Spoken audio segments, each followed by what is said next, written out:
The strongest pirates in the world have assembled to fight Imu, and we finally have the horrific end of Rock's Xebec. The cover page of One Piece chapter 1163, titled Promises, is finally something other than Yamato's cover story. We are free! Luffy and a bunch of Japanese macaques are doing parkour through a town. Picking up from where we last left off, the Marines on the scene were horrified by the monstrosity looming over them. They questioned Saint Saturn's new form, and if this was some sort of ability. And with the placement of an elongated Imu above the bushy bull face of Saint Saturn, I kind of feel like this has to be a dirty joke from Oda. To the king of the world, the mere sight of the puny mortals was bothersome. One of Saint Saturn's spider legs were lifted, and from it, the dark markings rose up in the form of even more legs. The Marines were soiling their pants at the sight, because it would be the last thing they would ever see. The legs of darkness pierced and delivered death to each and every one of them in an instant. The pirates on the scene couldn't believe their eyes. They assumed that the monster was working with the Marines, so this was a big shock. And that's when another leg shifted in their direction. Imu went on a rampage that included anything with a heartbeat. The Marines desperately cried out the order to retreat. Attacking the thing wasn't allowed, but they needed to get as far away from it as possible. Instead of fighting, their objective would be to secure the escape route. Some of Roger's men had been wounded by Imu's onslaught. Roger tried to bring them to their senses, but strangely, they claimed that the pain was somewhat compelling. The situation had clearly taken a turn for the worst, so Roger told Gabon to take care of their guys, grab the treasure, and get back to the ship. The axe wielder didn't object, but begged his captain not to do anything too crazy. At the same time, Garp was shaking a Marine and demanding to know what the hell the freakish monster was. The man had no idea. All he knew was that Saint Saturn suddenly transformed into it.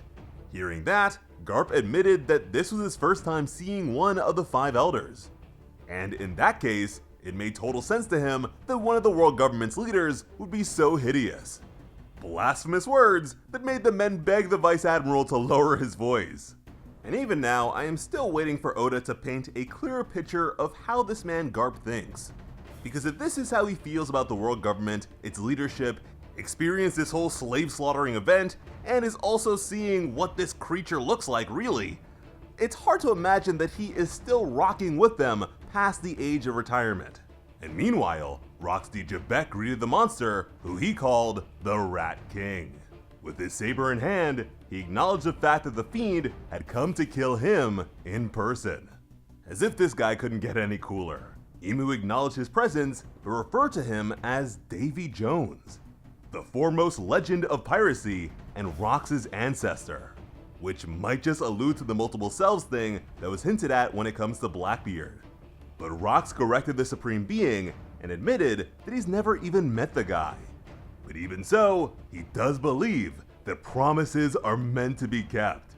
A declaration that infuriated Imu beyond comparison. It shouted that such a sentiment was the very reason why the entirety of the Davy clan needed to be wiped from history. So clearly, Davy Jones is closely associated with promises and vows. I mean, even the concept of Davy back fights were predicated upon the unbreakable promises between pirates. The furious monster then spoke of Mu's world. A deadly leg was launched towards Rox.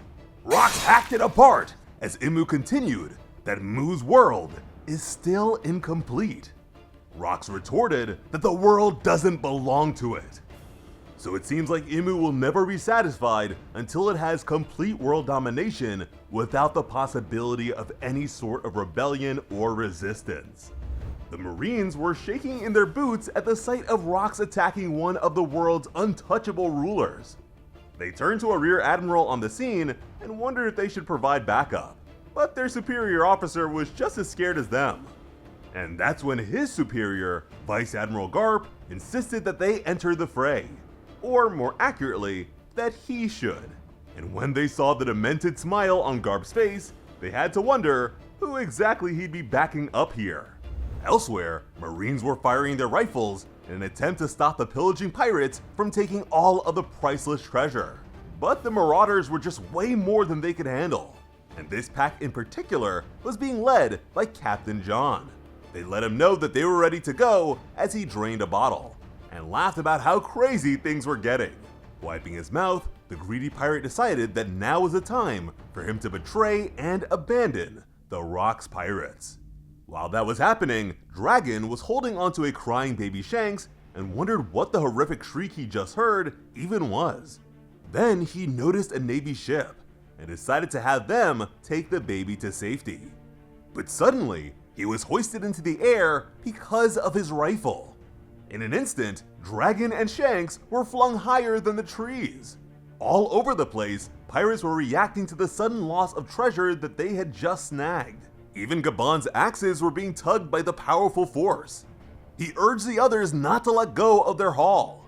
With a huge smile, Captain John used his move, Big Eater. With the power of the Jiki Jiki no Mi, Captain John created a magnetic field that drew all of the island's monetary treasures towards himself. And this is such a great use of the power. Given his infamy, it didn't take long for someone to figure out the cause. The entire southeast section of the island was at the mercy of the power that would eventually belong to Kid. Roger was running ahead. He didn't really care what the guy was up to as long as it didn't keep him from his destination. But Ganzui wasn't about to let John's treachery slide. He prepared a flick that made my jaw drop. Sky Snake Red Cannon. He shot a projectile from an incredible distance. John's smile fell as his face flushed with concern. A huge explosion consumed the pirate. And just like that, Captain John had been defeated. Now, the reason this attack is so crazy to me is the fact that it seems to make use of one of my favorite, criminally underrated devil fruits in the series, the Bamu Bamu no Mi.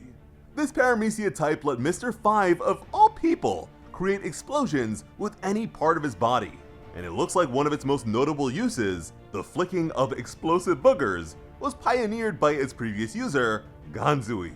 This devil fruit was always way too cool for someone like Mr. 5. I mean, even the user's breath can become explosive. Suddenly, I wish we would have seen more from Ganzui. But regardless, this brought me so much joy. Also, the name of the move, Sky Snake Red Cannon, definitely reminds me of the Red Line. Or, as Dory and Brogy put it, the Great Serpent soaked in blood.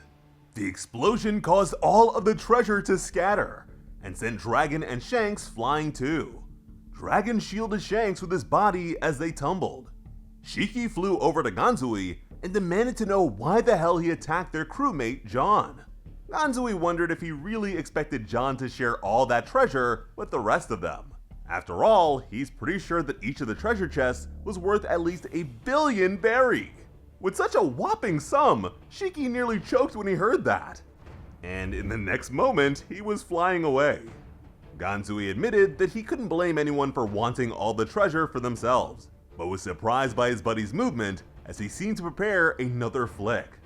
And when Shiki looked back, his expression was hostile and fierce. So it seems like this is how Captain John and Ganzui ended up dying. During this, many Marines were dogpiling and trying to hold Garp back. They couldn't allow one of their own to fight one of the world's greatest authorities, but Garp could only see a pest that was worth clobbering. While Rox was going head to leg against Imu, Kaido told the captain to save some of the action for him. As from behind, the angry voice of his sister figure Linlin cursed his name. She was riding an angry Zeus with Napoleon in hand. The single mother was looking like Sun Wukong and was ready to slay a dragon. Enraged, she swore to kill him. The bratty young Kaido wondered if she was jealous, and decided to show off with a breath attack. Whitebeard didn't share their luxury of messing around, and swung with all his might. Rox let out a battle cry as he swung down with his saber. Roger had a smile on his face as he let Garp know that this was his time to shine. And Garp coated his fist with Haki in preparation for a strike of his own. Galaxy Impact! Divine Departure! Curse of the Abyss! Shattering Void! Hikoku Sovereignty, and Dragon. The collective of legendary pirates all assailed the insidious ruler of the world at the same time. But despite all the damage, Imu didn't so much as blink. And as a matter of fact, Mu locked in. An outpour of sinister haki erupted from the ghastly titan. The flood of power spread across the island. Marines were rendered unconscious and foaming from their mouths. None who had seen the great Imu were spared. Members of Roger's crew were far away, but could still feel the eerie sensation and questioned if they were facing the beginning of the world's apocalyptic end. Little do they know, the apocalypse started centuries ago. But seeing as the treasure had been scattered all over the place, Rayleigh commanded them to grab whatever they could. Doringo complimented Rayleigh for never being thrown off his game. The Dark King claimed that a pirate's priorities never waver. As the dust from the explosion began to settle, Dragon was finally able to catch his breath. But when he decided to check on Shanks' condition, he realized that he was actually holding onto a wooden log. The young Marine immediately freaked out. The poor guy got hit with a substitution jutsu. He frantically wondered where the baby ended up, all while Shanks was crawling around. The baby stumbled upon an open chest of eye-catching treasure, and he climbed right in. So now we know how Shanks ended up in that treasure chest and with the Roger Pirates. Fate is a funny thing. We were so close to a timeline where Shanks would have become a Marine. Imu began to rise up again. In the meanwhile, Kaido was telling Big Mom that it's too late for him to throw up the devil fruit, so she insisted that he pay her back, which is where the whole "you owe me big for your devil fruit" nonsense came from, something that they would argue about for decades. On the other hand, Garp insisted that his attack was all it took to beat the ugly monster, but Roger childishly insisted that it was all him. And while all this silly banter was going on, Imu was more focused on something related to rocks. The fiend had found its targets running away through the forest. Hearing that, Rocks realized that the monster was after his family. Imu mentioned the woman and child being a new branch of the loathsome Davy clan. Imu regarded their desperate attempt at survival and decreed that such dangerous lives mustn't be allowed to escape. Rocks paled.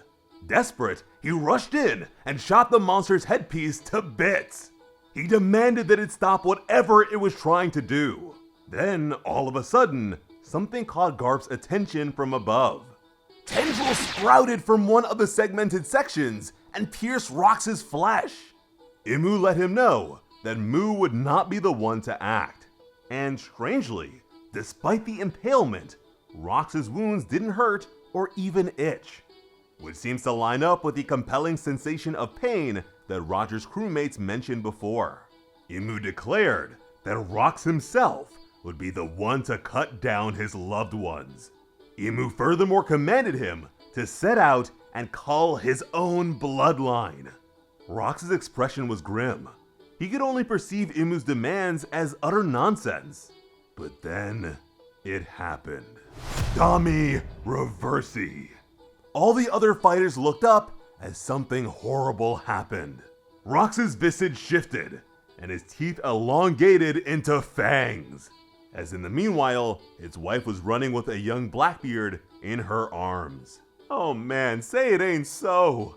We are now witnessing the end of the greatest pirate in the history of One Piece. Whatever sauce, whatever status, whatever reverence Roger once had with the fanbase has been totally dwarfed by the legend that is Rocks D. Xebec. And with this, the suspicion that Dami Reversi can only be used on someone on the island of their birth has gained more credibility. The legendary exploits of the Rocks pirates were wiped from the history books on account of his Davy clan lineage, and whatever story Sengoku told about the crew's downfall failed to include the fact that their captain was turned into a monster and forced to hunt his own family against his will. With all this, if I didn't know any better, I'd say that Blackbeard is the main character of the story. In fact, I need him to give the world government hell.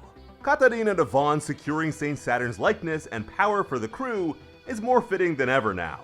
And listen man, if all of these powerhouses couldn't even get a reaction out of Imu, then any conversations about the Straw Hats getting power-ups is just a waste of time. This series will need another 1,000 chapters for us to ever see something like Galaxy Impact from someone like Chopper. At this point, they're just here for the ride, and we're better off counting on the other big-name pirates to join the cause. And now, I really have to wonder if what we're seeing from Imu is even a silhouette, or if this is just what it looks like. Because at this point, I'm having a hard time picturing what its visuals would be otherwise. Whatever the case, these chapters are just way too epic. I might actually be enjoying Flashback Land a little too much because I'm not ready to leave. And I have to ask, do you guys remember when this was all about King Harold? No, me neither. Let me know what you guys think about all these crazy reveals in the comments. I'm sure I can't be the only one excited about Ganzui's Devil Fruit after all. As always, I'm Slice of Otaku. Thank you all so much for watching and have an awesome day. I love you.